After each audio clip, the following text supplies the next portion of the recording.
Hello बच्चों, let's read the question. The question is two metal surface, one of radius r and other of radius 2r, both have same surface charge density sigma. They are brought in contact and separated. What will be the new surface charge density on them? पहले क्या इसमें according to question situation जो हमें दे रखी है वो situation कुछ ऐसी है कि हमारे पास दो स्फीयर है, मेटल के स्फीयर, ठीक है। एक की जो रेडियस है वो आपकी क्या दे रखी है, आर दे रखी है। दूसरे की जो रेडियस है वो आपको क्या दे रखी है, 2r दे रखी है। दोनों की जो सरफेस चार्ज डेंसिटी वो सेम है, मतलब इसकी भी सिग्मा है और इसकी भी सिग्मा है।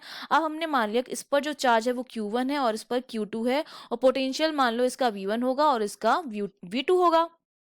अब चार्ज डेंसिटी जो है वो हमको क्या दे रखी है, सेम दे रखी है, और हमें पता है अब अगर मैं चार्ज निकालूं इस पर तो Q1 मेरा क्या हो जाएगा, चार्ज जो होता है वो होता है सिग्मा इंटू एरिया। तो एरिया कितना हो जाएगा, 4πr² इंटू सिग्मा। ये हो गई मेरी Q1 की वैल्यू। सिमिलरली अगर मैं Q2 निकालूं तो वो क्या हो जाएगा, 4π2r का स्क्वायर इंटू सिग्मा हो जाएगा। ठीक है, तो इसको मैं क्या लिख सकती हूँ, जो मेरा Q2 है उसको मैं लिख सकती हूँ 4 इंटू 4πr² इंटू सिग्मा। तो 4πr² इंटू सिग्मा जो था वो Q1 की वैल्यू थी, तो जो मेरा Q2 आया वो 4Q1 के बराबर आ गया। इसको मैंने नाम दे दिया इक्वेशन नंबर 1। ठीक है, अब उसके बाद सेकेंड पार्ट में बोल रहा है कि उसके बाद हमने क्या किया, दोनों को कांटेक्ट में लेके आए हम। ठीक है, दोनों कांटेक्ट में आए, जब दोनों कांटेक्ट में आए होंगे तो उनका पोटेंशियल जो होगा वो सेम हो गया होगा। वी इसका भी वी हो गया होगा, इसका भी वी हो गया होगा। उसके बाद हमने क्या कर दिया, इसको अलग अलग कर दिया। अब हमने मान लिया कि पोटेंशियल तो दोनों पर सेम होगा। अब इस पर चार्ज मान लो हो गया Q1 डैश, इस पर चार्ज हो गया Q2 डैश, और इसकी डेंसिटी हो गई चार्ज डेंसिटी सिग्मा 1 और इसकी चार्ज डेंसिटी हो गई सिग्मा 2। अब हमें सिग्मा 1 और सिग्मा 2 की क्या करनी है, वैल्यू कैलकुलेट करनी है। यही क्वेश्चन है। ठीक है, तो अब हम क्या करेंगे, जब हमें सिग्मा 1 और सिग्मा 2 की वैल्यू कैलकुलेट करनी है तो हमें ये पता है, पहली चीज जो हमें पता है वो हमें ये पता है कि अब अगर मैं पोटेंशियल कैलकुलेट करूं, दोनों के पोटेंशियल सेम है, तो मैं ये लिख सकती हूँ जो मेरा V होगा, जो कि पोटेंशियल वो क्या होता है, KQ/R होता है। तो पहले वाले का तो क्या हो जाएगा, KQ1 डैश अपॉन R, और दूसरे वाले का क्या हो जाएगा, KQ2 डैश अपॉन 2R, क्योंकि रेडियस तो एक ही R थी, दूसरे की 2R थी। तो और ये दोनों क्या है, इक्वल हैं। तो यहाँ से मुझे एक और रिलेशन मिल जाएगा Q1 डैश और Q2 डैश के बीच में, कि जो मेरा Q2 डैश है वो 2Q1 डैश के क्या है, बराबर है। ये मेरी सपोज इक्वेशन नंबर 2 हो गई। ठीक है, पहले मेरे को Q1 और Q2 के बीच रिलेशन मिल गया, और दूसरे मुझे Q1 डैश और Q2 डैश के बीच में रिलेशन मिल गया। अब मुझे एक चीज ये पता है कि जो चार्ज है, चार्ज का कोई लॉस नहीं हो रहा है। चार्ज जो होगा मेरा वो क्या रहेगा, कंजर्व रहेगा। तो कंजर्वेशन ऑफ चार्ज से मैं ये लिख सकती हूँ, कंजर्वेशन, जितना चार्ज पहले होगा उतना ही चार्ज बाद में होगा, केवल क्या हुआ है, उसका डिस्ट्रीब्यूशन हुआ है। ठीक है, तो कंजर्वेशन ऑफ चार्ज से मैं ये लिख सकती हूँ कि जो मेरा पहले का चार्ज है कितना होगा, Q1 प्लस Q2, वो मेरे बाद के चार्ज के बराबर होगा, मतलब Q1 dash plus Q2 dash के क्या होगा, बराबर होगा। अब मैं क्या करती हूँ, Q2 की वैल्यू रख देती हूँ फर्स्ट इक्वेशन से, ठीक है, और Q2 डैश की वैल्यू रख देती हूँ सेकेंड इक्वेशन से।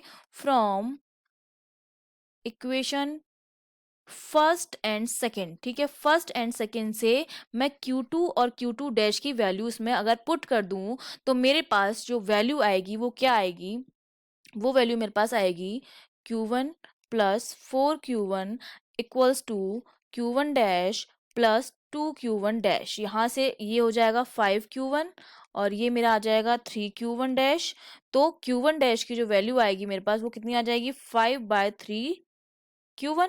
ठीक है, तो चार्ज अगर हमारे पास इतना आ गया तो अब मैं डेंसिटी पहले वाले की निकाल सकती हूँ, क्योंकि जो डेंसिटी होती है वो क्या होती है, चार्ज अपॉन एरिया। तो ये हो जाएगा Q1 dash upon area 4πr², क्योंकि पहले वाले का जो रेडियस R था। तो अब मैं इसको और Q1 डैश की मैं वैल्यू पुट कर देती हूँ, तो 1/4πr², और Q1 डैश की वैल्यू मैंने क्या निकाली, 5/3Q1। और Q1 की भी अगर मैं वैल्यू पुट कर दूं, फर्स्ट में हमने Q1 की वैल्यू निकाली थी जो कितनी आई थी, 4πr² सिग्मा। अब जब इसको मैं सॉल्व करूंगी पूरी वैल्यू को, 4πr² कैंसिल हो जाएगा, ये मेरा कितना आएगा, 5/3 सिग्मा के बराबर आएगा। मतलब मेरा सिग्मा 1 जो आया है वो आया है 5/3 सिग्मा के बराबर। ठीक है, तो पहला वाला ये हो गया। अब सेकंड वाला निकालना है, तो सेकंड वाले को मैं वापस से कौन सी इक्वेशन लगा देती हूँ, मैं सेकंड इक्वेशन से वापस उसकी वैल्यू निकाल लेती हूँ Q2 डैश की। ठीक है, from equation equation second equation से मुझे पता है मेरा जो Q2 डैश है वो 2Q1 डैश के बराबर है, और Q1 डैश की वैल्यू जो है हम कैलकुलेट कर चुके हैं। तो जो मेरा Q2 डैश आएगा वो मेरा कितना आ जाएगा, Q2 dash equals to 2 into Q1 dash आया था 5/3 Q1 के बराबर। तो ये मेरा क्या हो गया, 10/3 Q1 हो गया। अब सिग्मा 2 हम निकाल सकते हैं इजीली। सिग्मा 2 हमारा कितना हो जाएगा, Q2 डैश अपॉन एरिया 4 पाई 2R का स्क्वायर, यही आ जाएगा। और Q2 डैश की मैं क्या कर देती हूँ, वैल्यू पुट कर देती हूँ। तो Q2 डैश की जब मैं वैल्यू पुट करूंगी तो वैल्यू मेरे पास क्या आएगी, 1/4 इंटू 4 पाई R स्क्वायर, ये तो रहेगा ही। और Q2 डैश मेरा जो आया था वो आया था 10/3 Q1 के बराबर, और Q1 मेरा कितना है, 4 पाई R स्क्वायर सिग्मा के बराबर है।